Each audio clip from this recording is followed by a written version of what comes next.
This meeting is being recorded. Good morning, good afternoon, good evening, folks. Michael Zuber, one rental at a time, and I have been looking forward to this conversation. Taylor, how you doing, buddy?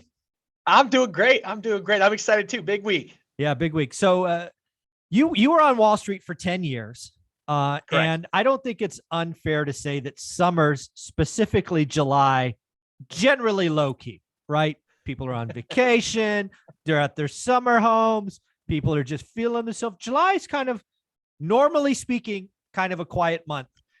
I think this week, it's the biggest week I can remember in a long time. We have critical economic numbers. We have earnings season starting, which I think could be a total pivot. I think this is a crazy week that you better buckle up for. What are you looking at? Totally agree. I mean, we've been discussing at length, you and I, inflationary numbers for now, 3 months or whatever. And that's obviously coming out on Wednesday. We're going to get our CPI print. So we'll see where we're at from that standpoint. And that'll be interesting. And then you also get a slew of earnings, everything from airlines to most of the big banks report this week, which are always early in the season, which are always indicative of uh-oh or hooray, one of the two. So we'll see where things end up, but no doubt about it. And to your point, summer, the doldrums of summer are not this week. Oh, yeah. In baseball, they call it the dog days of summer, right? Kind of leading up to the All-Star break. This is like a January week. You got to be paying attention this week. Yeah, so people from Wall Street might be out in their Hamptons houses, but they're at their Hamptons houses in their offices working. This week they are connected. They are not missing a minute. I think that is exactly. And some of them might helicopter back to the office. Yes, exactly right. Gosh, honey, I'll see you in 5 days. Yeah, they got a tough life. Yeah, bastards. No, it's so true. It's really interesting. And I got to give you all the credit. You have been spot on when it comes to inflation. Where I had said earlier that I thought inflation was going to start to roll over sooner. Whereas you were on the other side saying, listen, man, unemployment is so low. The jobs market is so white hot right now that we can't see a rollover in inflation. Yeah. And it turns out you're largely right. You've obviously seen housing now starting to sputter a little bit, but housing is such a massive component of inflation. The food numbers are now starting to roll over in the commodities market, but they had not. They had been stubbornly persistent there. And then oil was the last one that's the big component. And until recently, we hadn't seen a rollover in oil either. So, things are starting to change now. And maybe you have a different take on that, but I think things are starting to change now where you could at least see how you could see inflation start to roll over. Yeah, so let's talk about the print. I always like to guess, crystal ball's broken. This is just wild ass guesses. Two guys on the internet talking. The expectations, as far as I know, are 8.6, so even. I called 8.8 a month ago, and I don't see any reason to change it. If I gave you 8.8 as the over under, what would you take? Oh, under. I think it comes in under 8.6. But I've been under 8.6. Dude, what are you smoking? For the record, I've been wrong. But look, listen. In the last month, now granted, I get this is a month in the rears. This is June. This ain't July 1st, man. Come on. I get it. But look at every single commodity you can look at. Every single commodity has rolled over. But none of that. And granted, it's none of that is in the number. Month. None of that none of that's at the retail level, man. Come on, stop it. You Wall Street people are all the same. You're all. How about the inventory? Look at the futures and look at this and look at that. How about the inventory? Inventory? Okay, so here's the deal. Clothing, big component of CPI. It makes up a whopping 2%. Retailers could give clothing away and it wouldn't freaking matter. Fair. Rent is finally catching up. Rent has been 5%, 5.1, 5.2. Every number, this, just like I do, it's at least 15%. That number is going to eventually hit. Food, ungodly amount. Eggs are up 80 some odd percent. Eggs. It's coming. And then fuel rolled over, but it didn't roll over for June. So no, it didn't. You're right. There is no chance. You actually have seen massive movements in the wholesale gas prices. Sure. But you're going to see meaningful reduction in gas prices soon. Next month. Yeah. All fair. Listen, I think that you want the under on 8.6. It's a rolling effect though. Listen, I look forward to this conversation next week. Comps on the front end the comps on the front end of what it was a year ago Sure. are stepped up. Of So course. that helps my argument. The base effect is higher, of course. The base effect is higher. But the base and I think effect that- for the 3 months, last month, this month, and the next, were very narrow. We didn't have a big jump until September. Right. So okay, let me rephrase it this way and just put it back on you now. Do you think that next month you start to see inflation come down? I will give you this. If CPI comes in 8, there's actually people calling 9 that I respect. So I'll stick with my 8.8 because I called it a while ago. I think there's a good chance. I think peak inflation happens one of the next 3 reports, and it could be this one. It could be this one. So. Yep. It'll be fun. It'll be fun, and it'll also be fun. That's not the only fun thing we have. No, we got more. We got more. What happens to the banks? You know, traditionally, and we talked a little bit about this on one of the prior episodes. Traditionally, when you have rates going up, that's a good thing for banks because banks essentially can lend out at higher rates, at a higher mortgage opportunity at 5 or 6%, whatever it is, and they're still not giving anything on savings account on the front end. So that's the net interest margin that they capture.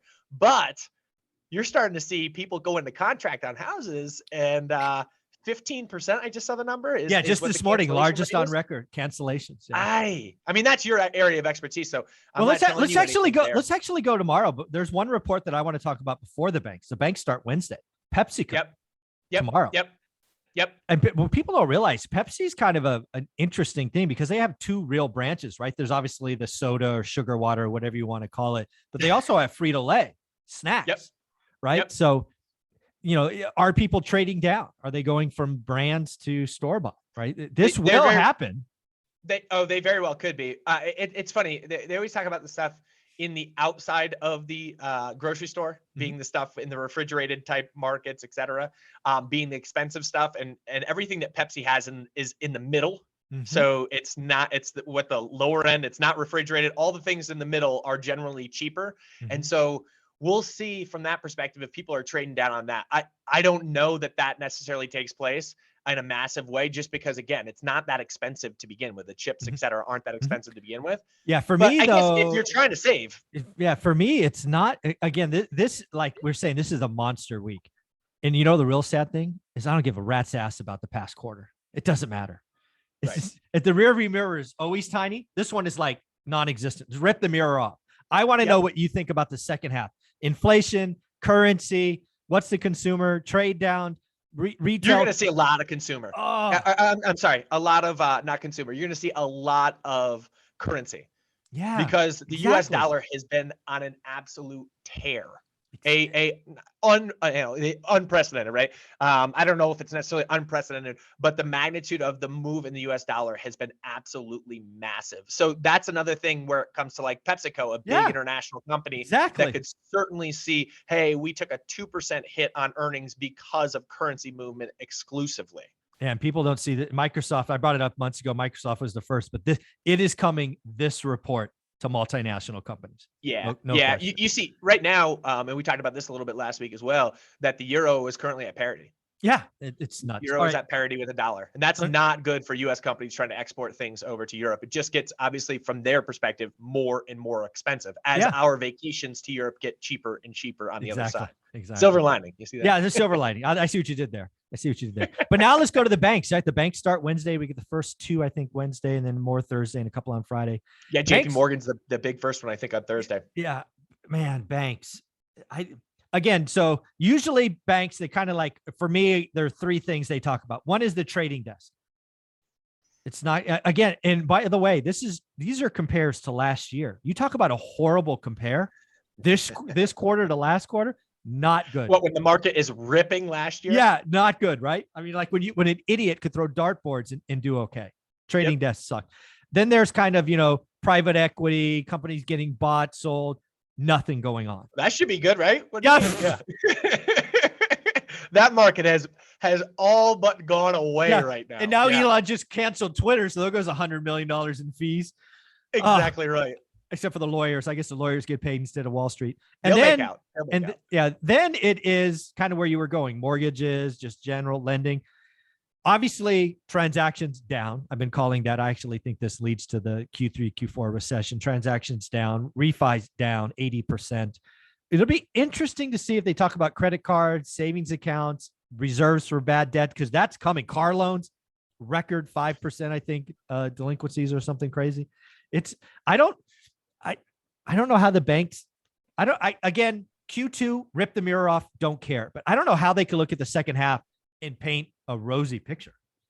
Yeah, it's going to be tough. I mean, you see credit cards from that standpoint. I guess they could make a little bit more money there in the fact that the consumer is at all-time levels of debt, and credit card interest rates are obviously going through the roof at this point. Mm-hmm. But outside of that, there isn't much out there you can point at and go, yeah, that's going to be a really bright spot.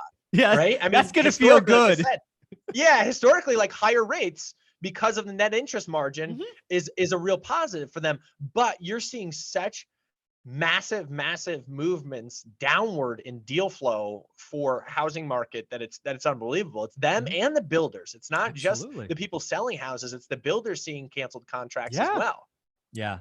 And then we close out Friday. I mean, Friday would all by itself would be a big day, but again, Wednesday's the big day of the week with CPI, obviously. But we get retail sales for June and consumer sentiment for July.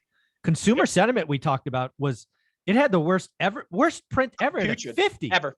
1957, I think, was the year they started it. Yeah, it's forever. Ever. That's all of the 70s, all of the 80s, all of the 90s. It's just so. I mean, consumer sentiment again. I love consumer sentiment. It couldn't have gotten better. No, it couldn't. How could it? It couldn't have gotten better. So we're gonna get the worst ever again this month. And then we get.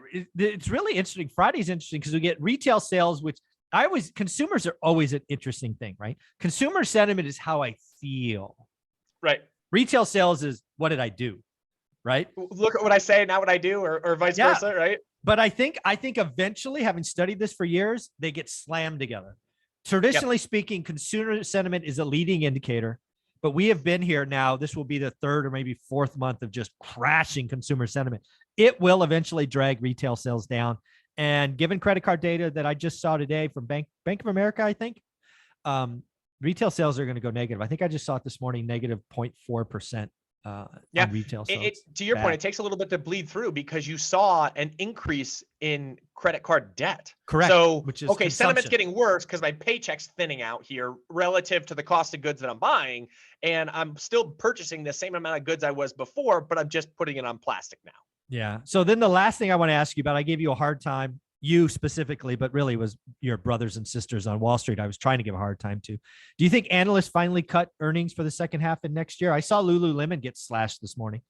Yep. Yeah, I think they have to. They have to, right? I mean, come on.